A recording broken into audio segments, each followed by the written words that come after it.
খ্যাত নজরুল সঙ্গীত শিল্পী এবং সাধক মরহুম খালিদ হোসেন স্যারের জন্ম উৎসব উপলক্ষে তাকে নিবেদিত সংস্কৃতি বিষয়ক মন্ত্রণালয়ের নজরুল ইনস্টিটিউট আয়োজিত এই স্মরণ সভায় উপস্থিত মাননীয় সভাপতি, নজরুল ইনস্টিটিউটের মান্যবর নির্বাহী পরিচালক, প্রখ্যাত কবি সাহিত্যিক, কথা সাহিত্যিক এবং সঙ্গীতজ্ঞ জনাব লতিফুল ইসলাম শিবলি ভাই, প্রধান অতিথি হিসাবে আছেন উপমহাদেশের প্রখ্যাত নজরুল সঙ্গীত শিল্পী আমাদের সবার প্রিয় ফেরদৌস আপা, বিশেষ অতিথি হিসাবে আছেন আমার সহকর্মী সংস্কৃতি বিষয়ক মন্ত্রণালয়ের উপসচিব জনাব সালমা আক্তার খুকি, উপস্থিত আছেন মঞ্চে শ্রদ্ধেয় খালিদ হোসেন স্যারের ছেলে জনাব আসিফ হোসেন, মঞ্চের সামনে উপবিষ্ট আছেন বিখ্যাত নজরুল শিল্পীগণ, যাদেরকে একসঙ্গে একত্রে এইভাবে পেয়ে আমি নিজেকে গৌরবান্বিত মনে করছি যে এরকম একটি ফোরামে আমার মতো ক্ষুদ্র একজন মানুষকে থাকবার সুযোগ করে দেওয়া হয়েছে। সেই জন্য আমি কৃতজ্ঞতা জ্ঞাপন করছি নজরুল ইনস্টিটিউটের প্রতি। কারণ এই প্রত্যেকটি আমি যাদেরকে আমি বলবো যে নজরুল সঙ্গীতের এক একজন দিকপাল বসে আছেন, মঞ্চে তো আছেনই, মঞ্চের বাইরে চারিদিকে আমি একটি আলোকিত একটা সুন্দর বিকেল দেখছি আমি। তো শিল্পী খালিদ হোসেন স্যারের সাথে আমি আমার ব্যক্তিগতভাবে এবং কর্মসূত্রে নজরুল বিষয়ক কাজে স্যারের সাথে আমার সরাসরি আমি কাজ শুরু করি 2011 সাল থেকে। 2011 সাল থেকে, কারণ নজরুলকে বুঝতে আমার একটু অনেক বেশি সময় লেগেছে। কারণ আমাদের যে পরিস্থিতি, আমাদের যে শিক্ষা কারিকুলাম, সামাজিক অবস্থা, রাজনৈতিক অবস্থা, প্রতিটা অবস্থাই হচ্ছে নজরুলের প্রতিকূলে, নজরুলকে বোঝার অনুকূলে না একটি জায়গাও।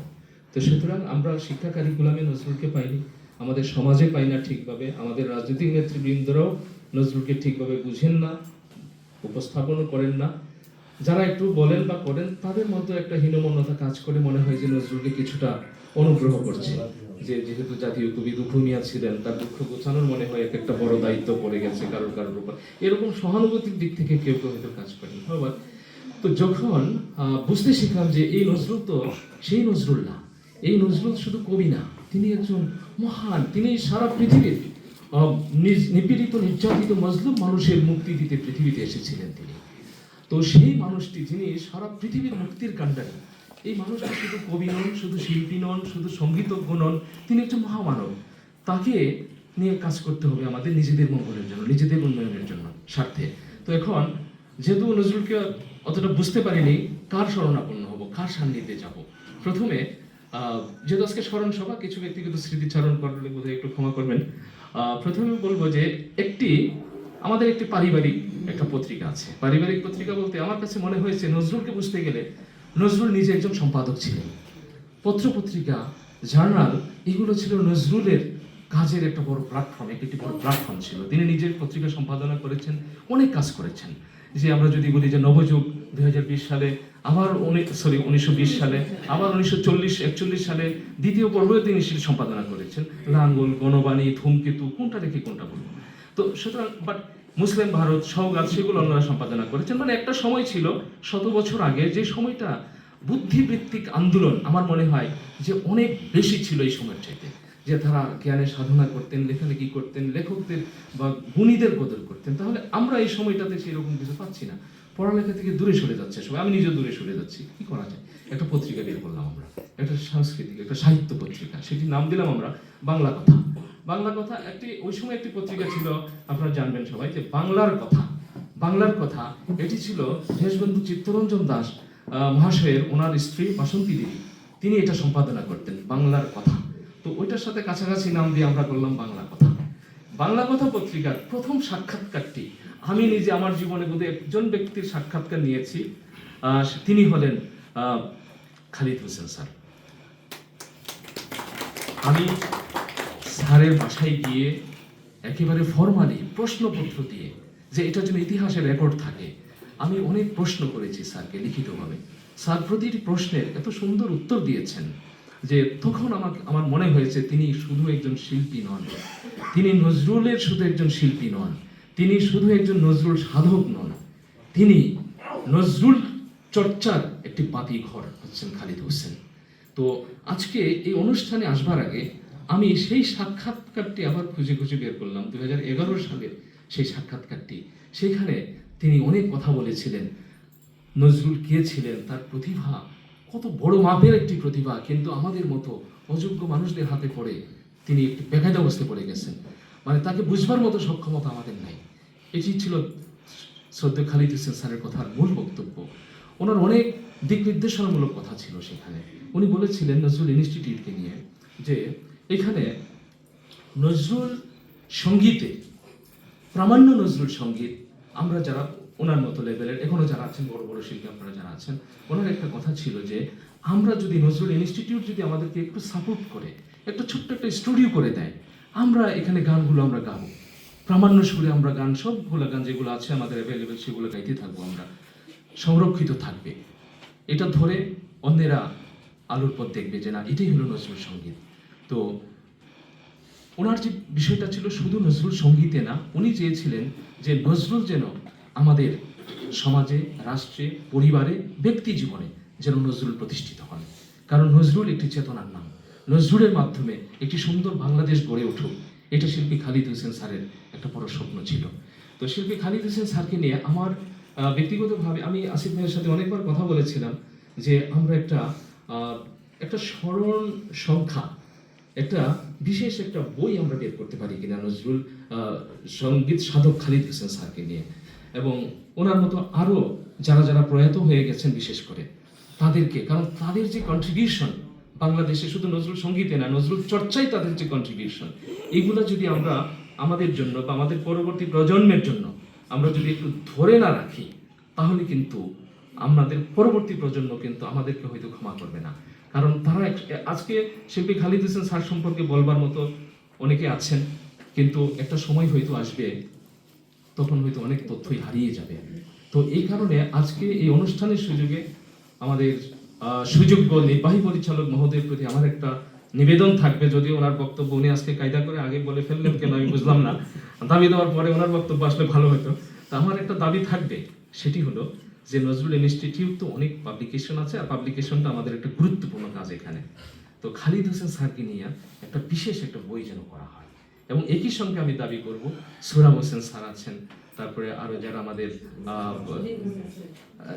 হ্যাঁ সুদিন দাস আছেন, সেক্ষেত্রে আমরা একটা স্মরণিকার মতোই করতে পারি, যেখানে আমাদের সবাইকে আমরা রাখতে পারি। আমাদের যে গবেষণাপত্র যেটি আছে ওইটা বিশেষ সংখ্যা আমরা করতে পারি।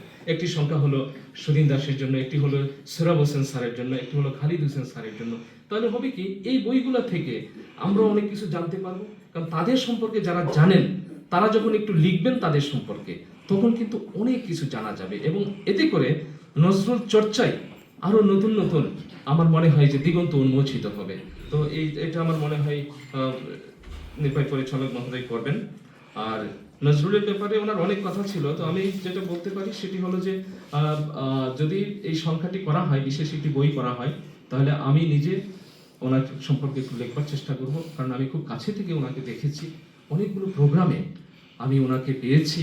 উনি এমন একজন শিল্পী ছিলেন যাকে, এত বড় মাপের একজন শিল্পী, কিন্তু তাকে যখন যে অবস্থায় আমি অনুরোধ করেছি যে স্যার এরকম একটা প্রোগ্রামে একটু কি আপনি আসতে পারবেন, কখনোই তিনি না বলেননি, বলেছে অবশ্যই আমি আসবো, অবশ্যই। কখনোই এমন হয়েছে যে উনি অসুস্থ, অপারেশন হয়েছে, মাথায় পট্টি বাঁধা, ওই অবস্থায়ও আমি দ্বিধান্বিত হয়ে ওনাকে রিকোয়েস্ট করেছি যে এই সময় রিকোয়েস্ট করা ঠিক হচ্ছে না আমার, কিন্তু উনি তাৎক্ষণিকভাবে রাজি হয়ে গেলেন, বলেন যে আমি অবশ্যই আসবো, আপনারা এই প্রজন্মের ছেলেমেয়েরা আপনারা এত কাজ করতে পারবেন আর আমরা পারবো না।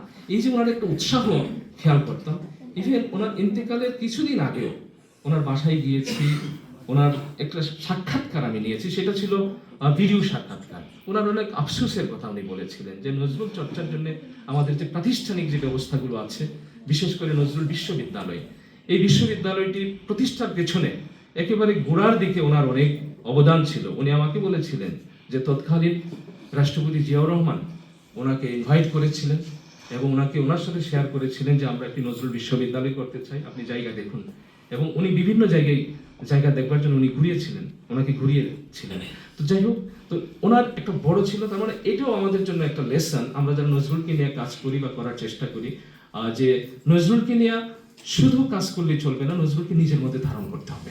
বিশেষ করে মান্যবর শিল্পীবৃন্দ যারা আছেন, কারণ শিল্পী এমন একটা বিষয়, এটা স্বয়ং আল্লাহ প্রদত্ত একটা বিষয়, কেউ চেষ্টা করে শিল্পী হতে পারে না। তো আপনারা যারা নজরুল সঙ্গীত শিল্পী আছেন, আপনাদের মাধ্যমেই কিন্তু দর্শকরা, শ্রোতারা বা জনগণ নজরুলকে পান। তো আপনারা নজরুলের একটা গান যখন পরিবেশন করবেন, সেই গানের তাৎপর্য, এটার যে মিনিং, এটার মেসেজ, এটুকু যদি একটু শেয়ার করা যায়, দুটি কথা আপনার কাছ থেকে যদি দর্শকরা শুনে, এগুলো কিন্তু তাদের মনে মগজে লেগে থাকে। তো আপনারা একই সঙ্গে নজরুল অ্যাম্বাসেডর, এই শব্দটি আমি শিল্পী খালিদ হোসেন স্যার সম্পর্কে আমি ব্যবহার করেছিলাম যে আমাদের একটা অনুষ্ঠানটির নাম ছিল তোমার নামের গান। সেই অনুষ্ঠান থেকে নজরুল অ্যাম্বাসেডর উপাধি দিতাম আমরা, কিছুই না, কিন্তু মহান এই ব্যক্তিত্বগণকে একটু সম্মান জানানো। এখানে যেমন ইয়াকুব ভাই আছেন, সালাউদ্দিন ভাই আছেন, রবি আজমি ভাই আছেন, আপনারা অনেকেই, সবাইকে আমি পেয়েছি আসলে, মানে সবার সাথে কাজ করবার সুযোগ হয়েছে, আপনার সাথে কাজ করবার সুযোগ হয়েছে, সবাই মিলে আসলে আমরা একটা নজরুল পরিবার। তো আজকে শিল্পী খালিদ হোসেন স্যারের এই স্মরণ সভায় আমরা পরম শ্রদ্ধা করে স্যারকে স্মরণ করছি। স্যার যে কাজ করে গেছেন, সেই কাজগুলো শুধু একজন শিল্পী হিসাবে না, উনি নজরুলকে ধারণ করতেন। নজরুল ছিল তার সাধনা, এবং সেই সাধনার মূল জায়গাটিতে আবার ছিল সবার প্রতি প্রেম, ভালোবাসা। নজরুলের দর্শনের যেমন মূল কথা হচ্ছে সবার প্রতি ভালোবাসা, খালিদ হোসেন স্যারও কিন্তু সবার প্রতি ভালোবাসার এই দর্শন নিয়ে তিনি কাজ করতেন, নজরুলকে নিয়ে তিনি পড়ে থাকতেন, এবং ওনার মধ্যে একটা সন্তুষ্টি আমি সবসময় খেয়াল করতাম যে মানে আছে না যে কাজ করে তৃপ্ত থাকা, উনি কাজ করে খুব তৃপ্ত ছিলেন, সবসময় তৃপ্ত ছিলেন, এবং বলতেন যে এই কাজগুলি আমার কাজ, এবং সেই কাজগুলো আরও যেন করে যেতে পারি। তো আমি শেষ করবো, বক্তব্য শুনবো অন্যদের।